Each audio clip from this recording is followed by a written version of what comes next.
한국에는 많이 보도가 안 됐는데 테크 브라 컬처가 미국에서 엄청나게 지금 확산되고 있어요. 실리콘밸리의 남성 중심적인 문화들이 형성되기 시작하면서 이런 것들이 전체적으로 효과적 가속주의에게 맞물리는 문화적 저변 현상까지 이루어지게 됩니다. 네, 여러분 안녕하세요. 2월 6일 목요일 어피티 오네요. 목요일에는 여러분들과 함께하는 전문가 초대석 시간입니다. 저는 진행자 박진영이고요. 오늘은 강정수 박사님 모시고 테크업계 우클릭 틱톡 드라마를 주제로 말씀을 나눠보겠습니다. 네, 박사님 안녕하세요. 안녕하세요. 네. 소개 한 말씀 부탁드립니다. 네. 저는 어피티 아침에 자주 이 생방송을 같이 듣는 애청자이기도 하고 시청자이기도 하고요. 네. 저는 독일에서 경제학으로 학부 석사하고 경영학으로 박사를 했습니다. 저는 주로 디지털 기술 또는 기술이 어떻게 시장을 만드는지 이런 쪽으로 연구를 했고요. 그래서 관련된 일들을 많이 해왔고 지금은 AI 관련된 스타트업을 공동 창업해서 지금 일을 하고 있습니다. 항상 이렇게 나오실 때마다 시작할 때는 조심조심 말씀을 하시는데 뒤에 갈수록 이제 텐션 폭발하셔가지고 네네. 오늘도 사실 기대가 많이 되는데요. 네. 그래서 AI 하면 또 우리가 놓치지 않고 얘기를 해야 되는 주제가 있죠. 딥시크. 딥시크. 네. 네, 딥시크 어떻게 지켜보셨는지 좀 궁금해요. 우선은 딥시크의 충격은 저는 왜 해외에서는 제2의 스푸트니크 충격이다 그러는데 1957년에 소련이 먼저 인공위성을 띄워서 충격을 받았다 이런 얘기들이 있는데 사실 저희들한테 와닿지는 않죠. 그쵸, 비유가. 근데 그때 그 사건 이후에 미국에서 이 대통령 선거가 있었고 권력이 바뀝니다. 네. 그때 등장했던 사람이 여러분 상식적으로 많이 들어보셨던 존 F 케네디죠. Science First.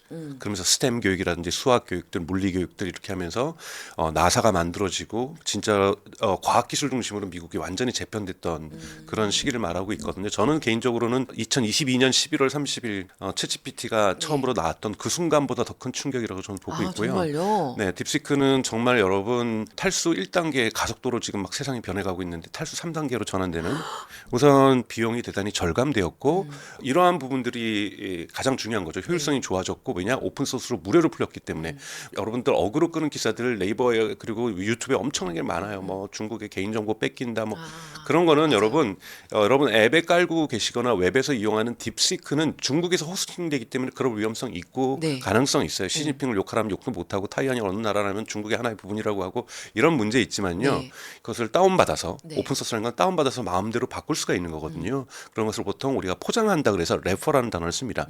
포장해서 자기 마음대로 쓸 수가 있어요. 그래서 리틴도 했고요. 애저도 거기서 쓸 수가 있고 여러분 아시는 퍼플렉시티에도 네. 보면 아론으로 검색도 해주기도 하고요. 그리고 어제 퍼플렉시티 CEO가 링크드인에 게시물을 올렸죠. 어떻게 했냐면 자기가 타이완은 어떤 나라냐 그랬더니 퍼플렉시티에서는 똑같이 딥시크를 썼는데 독립된 국가다. 이렇게 답변을 했고 네. 이러한 논쟁에 여러분 매말리는 보는 것이 아니라 어떤 의미를 갖고 있느냐 오픈소스로 풀었다.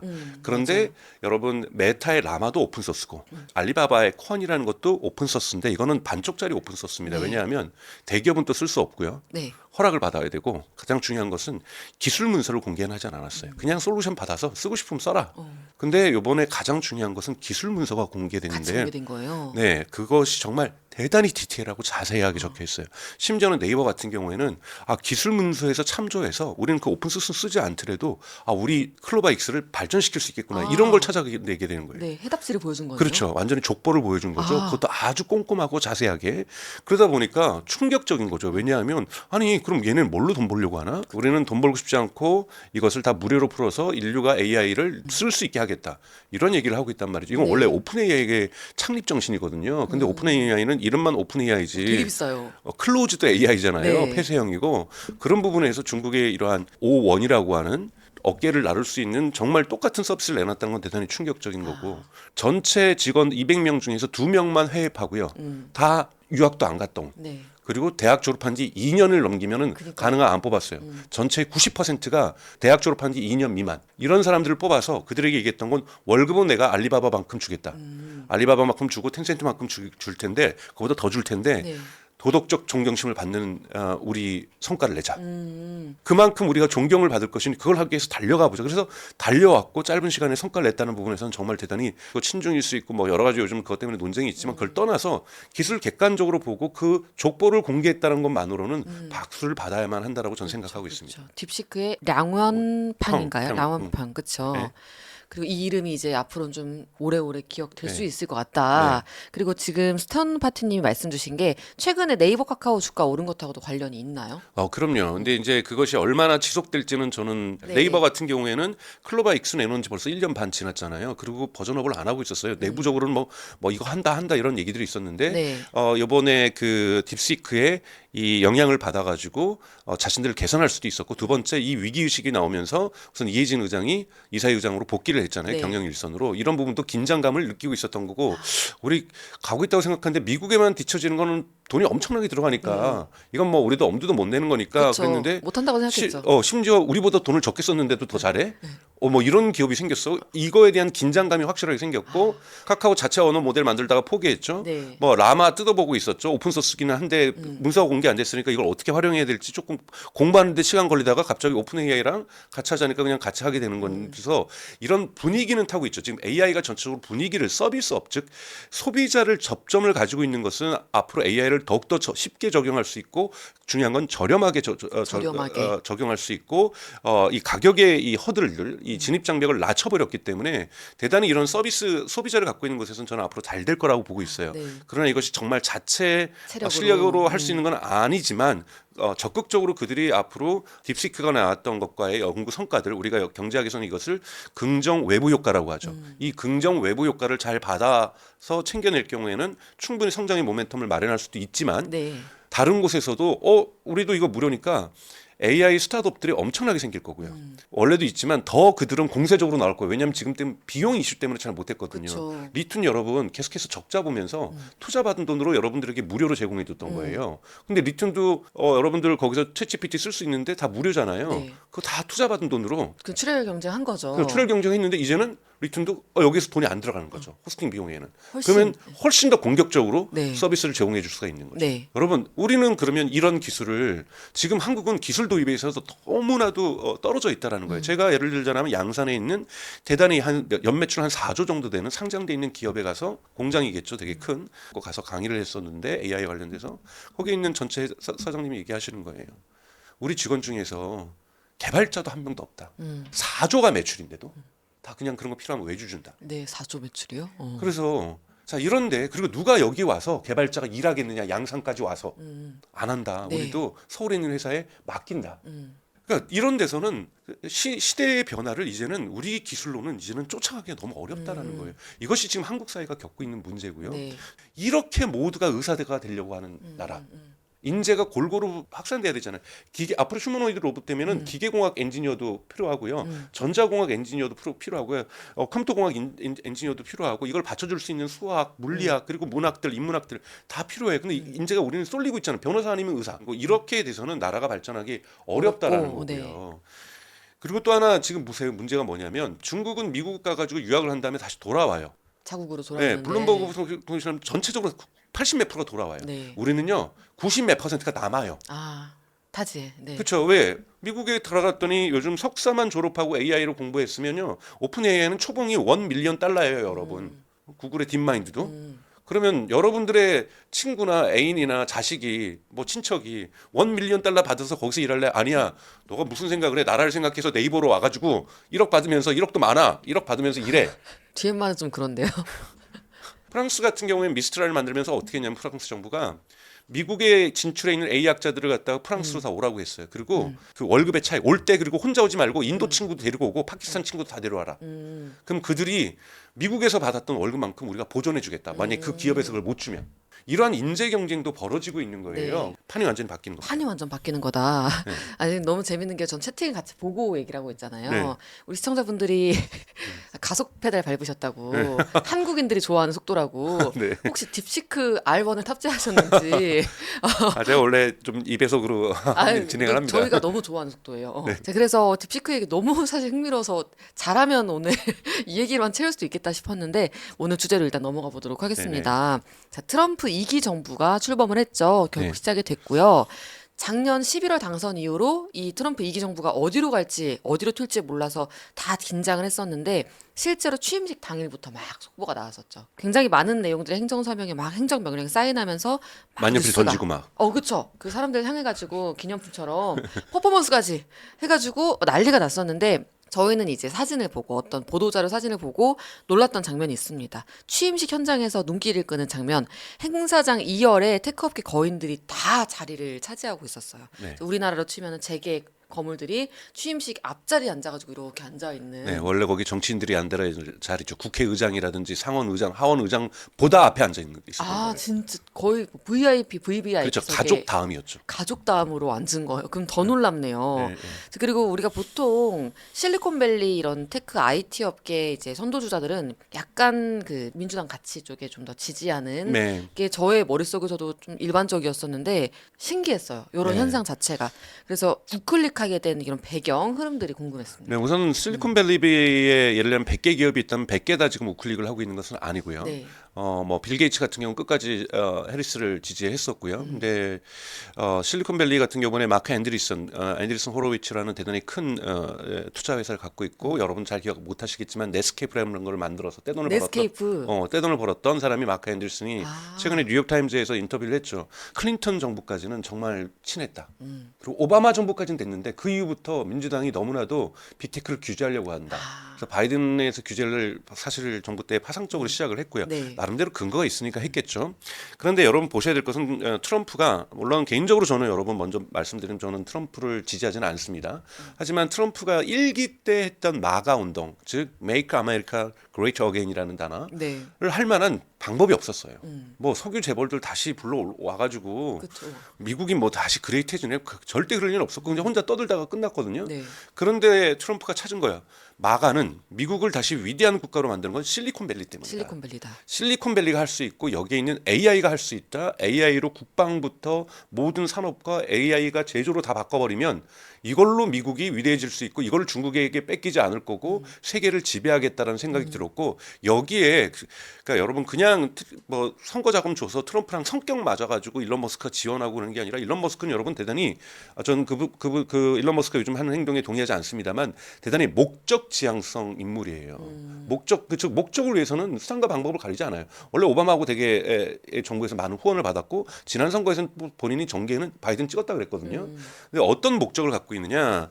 즉 AI로 미국의 제조업이라든지 우주항공 여러분 스페이스X, 테슬라, 자율주행에 지금 가장 중요한 건 여러분 지금 중국이 2023년 11월에 산업전략 목표를 발표했는데 거기에 휴머노이드 로봇이 들어가 있어요. 네. 2023년 11월입니다. 그리고 2024년 5월에 발표한 국가사 산업전략 목표에는 자율주행을 글로벌 리딩 국가가 되겠다. 그래서 지금 자율주행에 엄청나게 투자하는 거고 휴머노이드에도 엄청나게 투자하는데 이걸 연결하는 건 AI겠죠. 네. 근데 휴머노이드를 어떻게 했냐면 2027년까지 3,500만 대를 제조 공장에 투여하겠다고 했어요. 말도 안 되는 얘기죠. 3,500만이요? 3,500만 대. 네. 와. 근데 이것이 무엇을 의미하냐면 휴머노이드 로봇이 중국의 인건비보다 저렴하다. 중국의 최저임금보다 저렴해야지 사람들이 로봇을 공장에 쓰겠죠. 절대 최저임금보다 비싸면 대체하지 않겠죠. 근데 여러분 이제 어피티 우리 청취자분들은 다 아시고 우리 구독자분들은 다 아시겠지만 우리가 경제학 원론에서 배울 때 경제 아웃풋이라는 Y는 네. K 곱하기 L의 함수잖아요. K와 L의 함수. 달죠. 네, K는 자본과 기술이 들어가는 거고 L은 노동력이잖아요. 근데 K는 우리가 돈을 투자할 수도 있고 하지만 여기에서 생산성이 K에 들어가게 되는데 여기에는 천천히 증가하죠. 그리고 이제 가끔씩 뭐 AI가 나온다든지 하면 점프업을 좀 하겠죠. 컴퓨터가 들어온다든지 이러면 점프업을 하긴 하지만 또 완만하게 이르가다 점프업하고 이러면서 K 중심으로 사실은 Y가 올라갔어요. L은 항상 고정값이에요. 우리가 뭐 갑자기 한국의 노동자들 갖다가 1억으로 만들 수는 없잖아요. 네. 맛을 우려가지고 정해져 있는 거고 앞으로 줄어들고 있죠. 근데 만약에 휴머노이드 로봇으로 우리가 이것을 1억으로 만들고 2억으로 만든다고 생각해 보세요. 네. 그러니까 저는 아직 이 경제가 상상도 안 가는 경제예요. 완전히 자본주의가 태동했던 1750년 이후에 역사가 한번 바뀔 수 있는 기술 진보가 눈앞에 있다라고 그것이 현실화된 건 아닙니다. 믿기 시작한 거예요. 실리콘밸리에서는 우리 여기까지 왔다. 여기까지 왔다. 자, 그럼 이제 몇 년만 땡겨줘야 되는데 자꾸 규제하려고 하고 자꾸 안전한 AI하고 이게 아니라 우선 지금 달려야 될 때다. 이러한 이념까지 그래서 만들었어요. 효과적 가속주의라는. 효과적 가속주의라는 이념까지 만들고 여기에 뭐 영국의 사회학자, 철학자, 미국의 사회학자, 철학자들이 실리콘밸리에 돈을 받고 네. 이런 이론들을 만들어내고 이 이론들을 정교화하기 시작합니다. 이건 뭐냐? 기술 발전의 속도를 대단히 빠른 속도로 만들 경우에는 여기에서 인류의 번영은 가능한다. 여기에 자꾸 걸리적거리는 거 그렇죠. 다 치우고 네. 정말 빠른 속도로 가야 된다. 그러면 인류는 번영될 수 있다. 여기에 조금 반대되는 것이 또 실리콘밸리의 이론이 있어요. 효과적 이타주의. 효과적 이타주의의 이런 것은 여러분 1년 전에 막 오픈 AI 싸움 날 때 일리아 슈츠케버라는 사람이 있어요. 그 사람이 이제 오픈 AI를 떠났죠. 일리아 슈츠케버 같은 사람이 효과적 이타주의예요. 이 사람 뭐냐? 기술이 인류를 번영시키는 건 맞는데 네. 기술은 그 자체에 위험성이 있으니 조심해서 가야 된다. 하지만 효과적 가속주의는 아니 다 필요 없어. 가. 무조건 달려야 돼. 무조건 달려서 그 다음에 문제는 또 해결하면 돼. 위험한 거는 그 기술을 사용함으로써 해결할 수 있다. 이런 이론들이 실리콘밸리에서 등장하기 시작하고 일론 머스크는 효과적 가속주의, 이타주의에서 효과적 가속주의로 바뀐 거예요? 입장을 바꿉니다. 이런 사람들이 요번에 우리 전면적으로 트럼프랑 가자. 이렇게 되면서 트럼프가 지금 실리콘밸리를 중심으로 하는 마가 운동을 하고 있다. 이렇기 때문에 그 테크 사람들을 줄을 세운 거다라고 볼 수가 있고 앞으로 대단히 실리콘밸리 중심에 있어서의 이러한 가속주의들 이런 부분들이 앞으로 4, 5년 동안 미국 사회를 대단히 지배할 거라고 보고 있습니다. 그래서 말씀하셨던 그 가속주의의 예. 어떤 현상인 건지 제가 좀 궁금했던 게 있어요. 이제 취임식 현장에 막 정말 가족 다음으로 앉았다. 이미 둘의 이제 이해관계가 잘 맞는다라는 것도 이해가 머리로는 좀 되는데 서비스에서도 그런 변화가 좀 나타나고 있는 것 같다라는 느낌이 들더라고요. 이제 아무래도 테크 기업들이다 보니까 지금 들으시는 분들도 유튜브로 보시는 거고 또 인스타그램도 많이 쓰시고 우리 일상하고 굉장히 밀접한데 많은 변화들이 있습니다. 예를 들면 메타가 이제 인스타그램, 페이스북, 스레드에 제3자 팩트체크 이제 안 하겠다라고 하고 X 그 구 트위터라고 계속 부르죠. X에서는 커뮤니티 노트 방식을 적용하겠다고 하고 또 요런 게 있었어요. 메타가 콘텐츠 관리에서 지나친 검열이 지금까지 있었다. 앞으로는 이 지나친 검열 하지 않겠다. 뭐 이민 문제, 젠더 문제 이런 규제들 풀고 그러겠다라는 얘기들도 했었는데 요런 거에 대해서는 어떻게 생각하세요? 우선 뭐 DEI 정책도 포기했죠. 네. 뭐 DEI는 여러분 다이버시티 그다음에 이퀄 뭐 그다음에 뭐 인클루시브 해가지고 우리가 포용하고 함께하고 동등하고 여성의 평등들 뭐 이런 부분들을 사실은 미국 기업들이 또는 어떤 특히 실리콘밸리 기업들이 이 DEI 정책을 얘기했었는데 그거 정책도 폐기했죠. 네. 그러니까 대단히 우클릭했다라고 평가할 수 있습니다만 첫 번째 그냥 피상적인 것은 트럼프에게 코드를 맞췄다라고 볼 수가 있죠. 트럼프가 예를 들면 흔히 말하는 미국의 수정헌법 2조를 얘기하면서 이 표현의 자유 표현의 자유에 너무 지나치게 지금까지는 검열을 해가지고 어떤 특정 표현을 못하게 막았다. 결국은 자기 입을 막았다라는 거죠. 그래서 개정도 아웃시켰었잖아요. 네. 이런 거에 대해서 이번에 보상도 크게 했습니다. 큰 돈도 트럼프에게 줬어요.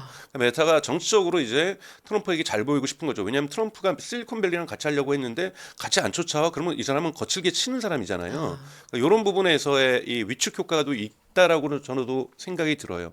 근데 두 번째는 여러분 한국에는 많이 보도가 안 됐는데 테크 브라 컬처가 미국에서 엄청나게 지금 확산되고 있어요. 네. 실리콘밸리의 남성 중심적인 문화들이 형성되기 시작하면서 이들이 뭘 했냐면 우리가 지금 가속주의 달려가야 되는데 우리를 지금 막고 있는 게 뭐냐면 자꾸 평등하자 그러고 페미니즘 따지자 그러고 뭔가를 하려고 하는데 쉽게 얘기해서 걸리적거린다라는 거예요. 나쁘게 표현하면. 그러면서 우리 열심히 달려갈 테니까 달려가면 여성들도 우리가 챙겨줄게. 근데 자꾸 평등하자 그러지 말고 뭐 이렇게 따지지 좀 말고 달려가겠다. 그러면서 여러분 또 요것이 하나가 있었고 두 번째는 뭐냐면 코비드 19 이 코로나 현상 때 이 미국이나 유럽에서는 이거에 대한 거부 운동이 과거부터 옛날에 스페인 독감 때부터 있었습니다. 왜 강제로 접종 맞아야 되는지. 내가 아파서 내가 안 해서 내가 죽으면 이것도 나의 선택이고 나의 자유다. 그리고 일론 머스크도 대단히 열받았죠. 공장 폐쇄하라니까. 공장 지금 막 돌아가서 지금 자동차 만들어야 되는데 그쵸. 공장 폐쇄하니까 열받아서 막 거품 쏟았거든요. 이런 것이 개인과 개인 사업에 대한 개입이라고 생각을 했던 거예요. 그러면서 우리가 강해져야 된다. 의료 시스템을 고칠 생각을 안 하고 개인이 강해진다. 그래서 보충제 엄청나게 미국에 유행하고 또 주짓수 문화도 테크브라하고 같이 있어요. 엄청나게 우리 몸을 단련시켜야 되고 그러면서 어떤 일이 나면 로마의 그 전사들을 호출합니다. 로마, 그리스의 전사들을 호출하면서 이것들이 우리가 남성이 본받아야 될 것이다. 몸도 단련하고 네. 그러면서 짐 다니고 PT 받고 뭐 이러면서 이런 문화들이 전체적으로 한데 어우러지면서 테크 브라라는 컬처들이 나왔고 이런 것들이 딱딱 전체적으로 효과적 가속주의에게 맞물리는 문화적 저변 현상까지 이루어지게 됩니다. 저는 여러분 이거는 동의하는 제가 주장이 아닌 게 아니라 전달드리는 겁니다. 이렇게 하면서 이 테크적인 것들이 돈만 벌었던 것이 아니라 되게 중요한 미국의 하나의 문화 현상을 만들어내기 시작했거든요. 이런 부분들도 반영된 것이다. 그래서 굳이 DEI 할 필요가 없다. 이런 부분들로 결과했고요. DEI를 폐쇄하려고 하는 페미니즘에게 마치 우리가 지금 지체되고 있고 정체되고 있는 것 페미니즘 때문이라고 희생양을 만들고 있는 것 이런 네. 거가 저는 우클릭이라고 생각이 들고 이것이 지금 갖고 있는 테크브라의 컬처라는 거고 이게 조 로건이라든지 이러한 팟캐스터라든지 미국에서 이런 미국에 사람들이 있는. 다 전형적인 테크브라 컬처들이고 효과적 가속주의자들이라는 네. 거죠. 그래서 이 하나의 산업 세력이 성장할 때는 사회에 대한 비전과 전망을 가져가기 마련이에요. 이들은 그렇게 얘기를 한 거. 우리는 다시금 미국이 풍요로운 사회로 갈 건데 이거는 AI와 휴머노이드와 자율주행과 기술로 갈 거다. 이걸 위해서 다른 것들은 다. 기존에 있었던 거시경제학과 미시경제학 경제학 원론에 의해서 독점 기업들 제어하려고 하고 안정성 제어하려고 하는데 이거 하다가 우리 못 간다. 그 사회가 빨리 가는 것이 지금에 있는 고통을 해결할 수 있는 유일한 길이다. 이런 것과 이어져 있다라고 이해하시면 좀 될 것 같습니다. 지금 분위기가 그렇다 해서 굉장히 좀 이렇게 폭넓게 말씀을 해주셨는데 저는 그 코로나 이후에 나타난 그런 분위기들을 말씀해 주신 걸 들으면서 오히려 좀 굉장히 좀 퇴보한 것 같다라는 느낌도 들었어요. 역사적으로 볼 땐 태보죠. 그런데 여기에 대해서 우리가 비판만 한다고 해서 될 일은 아니라고 저는 생각하는 것이 우리가 냉소한다고 세상은 변하지 않습니다. 지금 문제는 그렇다면 우리의 내일은 10년 뒤는 기술과 함께 우리는 어떤 사회를 만들 것인가 꿈과 비전을 저쪽에서 제시하면서 대단히 퇴행적인 테크 불화라는 컬처를 맞섰으면은 우리가 그거를 비판도 해야 되지만 비판도 저는 필요하다고 봅니다만 우리는 그럼 꿈과 내일은 무엇인가 됩니까? 우리의 비전은 제시해야 무엇인지 된다. 그러기 위해서는 우리는 이러한 컬처와 이러한 사상으로 갈 텐데 사상과 사상이 싸울 수는 있어요. 하지만 꿈과 비전이 없으면 싸울 수가 없다라는 거예요.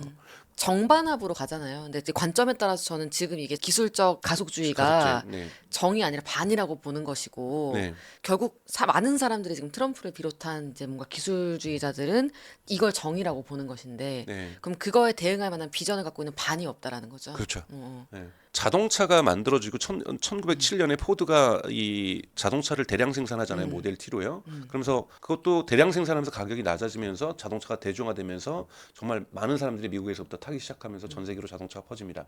근데 배기가스 저감 장치 요즘은 배기가스 많이 안 나오잖아요. 전기차는 거의 제로고 그것을 규제하는 법이 언제 처음 생기냐면 인류 역사에 네. 1968년 캘리포니아, 미국 연방법으로는 1970년에 처음으로 생기고 그 이후에 유럽과 아시아로 퍼진 거예요. 네. 그동안 인간들은 시커먼 연기를 마시면서 살았고 그것 때문에 사람이 많이 죽었어요. 기술은 항상 처음부터 완벽하지 않습니다. 근데 그 기술에 대해서 저 배기가스를 뿜으니 저거는 타지 말아야만 한다가 아니라 어떻게 그러면 그 기술의 단점을 극복하면서 이 모빌리티 사회를 우리가 통해서 여가 생활이라든지 여행이라든지 산업의 물류가 움직이고 이걸 긍정적으로 이용해야 되는 거잖아요. 이러한 관점을 갖는다면 지금 등장하고 있는 기술을 우리가 두려워할 것이 아니라 우리는 이 기술을 가지고 어떤 상상을 할 것인가. 그 비전이 나와야 된다. 비전이 나와야 된다는 그쵸. 거예요. 그렇죠. 지금 댓글로도 채팅도 좀 읽어보면요. 네. 사실 좀 걱정이 많이 돼요. 저도 들으면서 이제 뽀로롱님도 시간이 걸리더라도 도달을 할 텐데 결국 그 기술이 가고자 하는 곳도 시간이 걸리더라도 갈 텐데 여러 이제 다양성과 가치를 무시하면서까지 빨리 도달해야 된다라고 하는 이유가 잘 와닿지가 않는다라고 하시고요. 또 인종차별, 성차별, 소수자의 억압 같은 것들이 더 퍼질 것 같다라는 데에서도 파도님과 뽀로롱님이 좀 걱정을 하셨어요. 저도 우려됩니다. 그래서 빨리 이걸 막기 위해서는 우리도 비전과 꿈을 만들어내고 그런데 이것이 우리가 DEI라고 하는 성평등과 소수자에 대한 존중과 그런 가운데서도 충분히 갈 수 있다라고 네. 얘기할 수 있어야 돼요. 지금 전체 세계 경제가 인재 자원이 희소하다 보니까 엄청난 경쟁을 하고 있다는 거예요. 중국도 앞으로 달려. 왜냐하면 여러분 미국이 시뮬레이션 한 거예요. 중국이 AI가 국방까지 가면서 AI 국방에 의해서 중국하고 대만에서의 관련된 전쟁이 일어나면은 미국이 지는 걸로 판명이 나온 거예요. 그러니 이거 중국 배려했다가는 안 되겠다. 반도체 수출 막고 우리도 AI 국방으로 달려. 네. 이러한 상황이다 보니까 그러려면 저희도 얘기해야 돼요. 우리는 그러면 민주적인 비전, 정의로운 비전 이거를 저희도 제시해줘야 된다는 거예요. 그러니까 만약에 이거에 비판을 하려면 민주적이고 정의로운 비전과 내일을 얘기해 주면서 이렇게 갈 때 똑같이 이 부가 창출될 수 있고 똑같이 경제가 활성화될 수 있고 이걸 통해서 우리는 사회적으로도 성숙할 수 있어라 얘기하기 위해서는 훨씬 더 강력한 민주적인 비전, 정의로운 비전을 있어야 되는데 민주적이어야만 되는 슬로건만 있으면 이 흐름을 막기에는 저는 역부족이 될 가능성이 아, 있다. 어렵다. 네. 저희가 오늘 준비한 주제가 두 개였었잖아요. 네, 그래서 틱톡. 첫 번째는 우클릭 얘기가 있었고 틱톡 얘기가 있는데 틱톡 얘기도 사실 뺄 수가 없어요. 이게 좀 더 구체적인 사례라고 여러분 보시면 돼요. 테크 업계와 트럼프 미국 대통령 사이에 드라마가 있었다고 하면은 여기에서 굉장히 이제 킬러 에피소드라고 할까요? 틱톡 얘기인데요. 먼저 제가 있었던 일을 간략하게 정리를 해볼게요. 미국에서는 틱톡의 개인 정보들이 중국으로 넘어갈 수 있다는 우려에 지난해 4월 틱톡 금지법이 통과가 됐어요. 그래서 올해 1월 19일까지 틱톡의 미국 사업을 매각하지 않으면 미국 내에서 앱 장터 여러 가지 있잖아요. 막 애플이라든지 여기서 틱톡을 제거해서 신규 다운로드를 막고 서비스 업데이트를 금지한다라는 내용이었어요. 사실상 그냥 미국에서 사업하지 마, 틱톡 하지 마라는 얘기였죠. 여기에 대해서 틱톡은 이제 1월 18일 서비스를 미국에서 중단해버리는 강수를 뒀고요. 유명 인플루언서들이 막 울면서 이제 빠이빠이 거의 무슨 돈루거의 마지막 장면 같은 느낌으로 인사를 하고 서로의 비밀 얘기들을 모두 막 하고 틱톡 앱에서는 막 아비 교환이 있었어요. 이게 불과 한 달도 안 됐습니다. 근데 또 서비스 종료한 지 14시간 만에 틱톡이 돌아왔어요. 돌아왔고 해서 도대체 트럼프의 그 2기 정부 등장 그리고 틱톡에 14시간 동안 잠깐 사라졌다가 다시 재결합 이 스토리 사이에 무슨 일이 있었던 건지 궁금합니다. 우선 여러분 말씀하셨던 것처럼 트럼프 같은 경우는 1기 마지막 때 틱톡을 금지를 하려고 행정명령을 내려요. 근데 법원에서 근거 없다라고 엎어지고 그 당시 네. 틱톡에 있는 많은 젊은이들이 트럼프 반대 운동을 했거든요. 왜냐하면 우리가 좋아하는 이 틱톡을 막으려고 하다. 네. 그 이후 이제 트럼프가 내가 함부로 이걸 해서는 안 되겠다. 유권자들이 날 싫어하겠다. 근데 민주당 정부는 사실은 대단히 중국에 대해서 시진핑의 몰락, 중국 정부하고 정말 각을 졌어요. 정말 민주당은 중국 공산당의 몰락이 진심이었어요. 그러다 보니까 틱톡을 압박했고 아까 우려라고 하셨잖아요. 네. 가장 지금 미국의 뉴욕타임즈나 이런 데도 보도하는 것처럼 우려 있지만 근거는 하나도 없어요. 법원에도 제출 안 됐어요. 네. 그럼에도 불구하고 하원과 상원에 통과가 된 거죠. 여러 가지 뭐 이유들이 있어요. 중국에서 이걸 데이터를 가져갈 수 있다는 우려와 네. 또 하나는 요즘 인스타그램이나 틱톡에서 나오는 여러분 이 쇼츠나 쇼폼에 들어가는 이 중독성 네. 아이들이 막 아파하고 마치 옛날에 게임 중독 이런 것처럼 이런 것들의 우려들이 막 섞이면서 민주당과 공화당이 이거에 대해서 합의하는 법안을 하원과 상원을 통과시켰고 바이든이 사인을 했죠. 네. 그래서 틱톡에서 이걸 갖다가 다시 법원에다 가져갔지만 법원에서 합헌이다. 심지어 우리 식으로 하면 헌법재판소에서도 이거는 괜찮은 법이다. 법에 있어서는 문제가 없다. 근거가 있든 없든 이렇게 했지만 트럼프가 나는 선거 공약할 때부터 나는 틱톡을 살리겠다라고 얘기를 했어요. 그래가지고 되자마자 행정명령으로 틱톡을 유예시켰죠. 31일 유예를 시켰죠. 그런데 트럼프는 요구하는 건 뭐냐면 원래도 1기 때도 금지하면서 얘기했던 건 미국에게 팔아라였어요. 근데 조금 트럼프는 양보해서 50%만 팔아라. 협상 그러니까, 들어갔어요. 네. 네, 협상에 들어간 거고요. 네. 여러분 가장 틱톡 이용자가 많은 나라는 인도네시아고 두 번째가 브라질이고 3위가 미국이죠. 미국도 1억이 넘습니다. 네. 그러니까 사실은 미국은 10대들하고 20대들은 유튜브보다 틱톡을 더 많이 이용하고 있죠. 그런데 이건 트럼프는 보셔요. 트럼프는 D라는 사람이에요. 절대 예를 들자면 지금 말도 안 되는 얘기 같은 얘기로 뭐 가자 지구를 갖다가 다 사람들을 없애고 자기네가 점령해가지고 이스라엘도 저렇게 무자비하게 하고 잔인하게 하는데도 가자 지역을 점령을 못 하고 있는데 200만 명이 살고 있는데 어디 200만 명을 어디 보내고 거기다가 리조트를 만들어요. 말도 안 되는 얘기지만 뭔가 딜을 하기 위한 거고 틱톡도 딜을 하기 위한 거고 중국도 트럼프를 압니다. 즉 트럼프는 끝까지 가지 않아요. 가다가 50%에 그중에 5%는 자기 친한 친구가 좀 지분 갖고 요 정도 해주면 비즈니스 하는 사람이기 때문에 주고받을 게 있으면 받을 수 있다는 거죠. 중국은 예를 들자면 그래. 중국도 처음에는 거의 중국 정부도 거품을 하면서 자기네 것도 아니면서 바이트댄스 개인 기업 건데 이거 감나라 배나라 했었는데 지금은 뭐냐면 중국 정부는 그럴 수도 있다는 협상의 여지를 주기 시작하고 있어요. 오히려요. 네, 협상의 여지여서 저는 협상할 거라고 봅니다. 그 대신 뭔가를 받으려고 하겠죠. 그래서 트럼프 시기의 미중 갈등은 기브앤테이크가 계속 있을 것이다. 그리고 기브앤테이크의 서로의 몫을 키우기 위해서 우선은 뻥카를 되게 세게 칠 거다. 이만큼 거의 뭐 시장 통해서 협상할 때 가격을 뭐 네. 어마어마하게 낮게 부르는 것처럼요. 네, 그렇잖아요. 저는 지난번에 손정희 그 소프트뱅크 대표가 트럼프랑 가가지고 뭐 미국에 AI 얼마 투자하겠다고 서로 막 기자회견하는 장에서 뭐 예를 들면은 나 뭐 800억 달러 할 때 했더니 200억만 더 써. 그걸 공식적인 석상에서 얘기를 네. 해가지고 그랬더니 막 손정이 웃으면서 알겠습니다. 1,000억 달러 쓰겠습니다. 이렇게 딜을 하는 스타일이잖아요. 아, 현실에서도. 네, 그렇기 때문에 이러한 딜을 하려고 하기 때문에 틱톡을 내주고 중국이 무엇을 얻을 것인가. 이것이 있어야 중국은 할 거라고 저는 생각이 네. 들고요. 그래서 딜의 대상으로 갈 거라는 거고요. 틱톡은 대단히 여러분 무섭습니다. 지금 한국은 여러분 그냥 틱톡 하나의 쇼츠 있는 서비스라고 보지만 지금 유럽과 이 미국에서 광풍이 일고 있는 건 틱톡 샵이죠. 틱톡 샵 스토어 같은. 네, 어마어마해요, 여러분. 전체 이용자 중에 90%가 한 번씩은 이용했다라는 거고, 그리고 85%는 재구매 의사가 있어요. 거의 저는 틱톡은 공격 대상이 경쟁 상대가 유튜브이 아니고 인스타그램의 릴스가 아니라 아마존이라고 생각할 정도예요. 지금 결국은 이걸 통해서 샵을 통해서 지금 비즈니스를 풀어내고 있는 거거든요. 그래서 이 부분에서 지분을 50%로 갖더라도 중국 제품이 미국으로 갈 수 있는 유통 경로를 열어준다고 한다면 틱톡은 충분하게 틱톡 샵 부분만은 틱톡 예를 들면 중국이 바이트댄스가 계속 가져가는 조건으로 가져간다면 충분히 딜을 할 가능성 또 있습니다. 비즈니스적으로 볼 때도. 오늘 사실 말씀해주신 내용이 저도 하나하나 단편적인 사건으로만 보다 보니까 아 진짜 미친 거 아니야 세상에 진짜 왜 이래 이런 냉소주의를 품게 만들었어요 사실 만들었었는데 이전까지 흐름 그리고 효과적 가족주의로 이 프레임이 만들어지고 나니까 그게 좀 현상 자체는 정리된 느낌 네. 네, 들었습니다. 네. 네. 저는 할 수 있다고 저는 생각이 들어요. 우리가 결국은 자본주의가 인류를 파괴하고 있다. 많은 부분 맞는 부분이라고 저도 생각이 들어요. 환경을 파괴하고 있고 지구의 위기를 가져오고 있고 기후 위기를 가져오고 있다는 부분 저도 동의하는데요. 이제 그런 거잖아요. 예를 들면 석탄 발전소 없애야죠. 저는 궁극에는 없애야 된다고. 그럼 거기 계신 일자리는 어떻게 할 것인가? 이런 부분도 같이 고민하면서 해야 되는 것이 가야죠. 저는 기업들도 마찬가지죠. 기업에 대한 윤리적 경영에 대한 기술과 윤리가 결합되어지면서 훨씬 더 건강하게 자본주의가 발전할 수 있다라는 이런 강한 이념들이 저는 등장해야 된다라는 네. 거고요. 이때야 비로소 저는 정의로운 기술 발전, AI 발전 이런 것들을 얘기할 수 있다라고 저는 생각하고 있습니다. 아 감사합니다 말씀. 오늘 너무 꽉 차게 얘기를 나눠주셔가지고 평생 해주세요 2부도 만들어주세요 얘기 이미 나왔거든요. 나중에 저와 필리버스터 형식으로 한번 자리를 마련해 보겠습니다. 오늘도 말씀 너무 또 재밌게 유익하게 나눠주셔서 감사합니다. 네, 고맙습니다. 또 뵙겠습니다. 네. 네. 네, 여러분 이렇게 저희 이제 1시간 채워가지고 방송을 꽉 진행했는데 여러분 너무 알찼죠?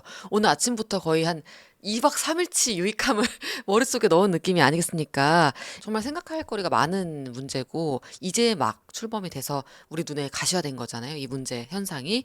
그래서 앞으로는 또 어떻게 풀어갈지를 머릿속에 잘 넣어놓고 고민을 해봐야겠다. 책을 읽더라도 다르게 보일 것 같아요. 그렇죠?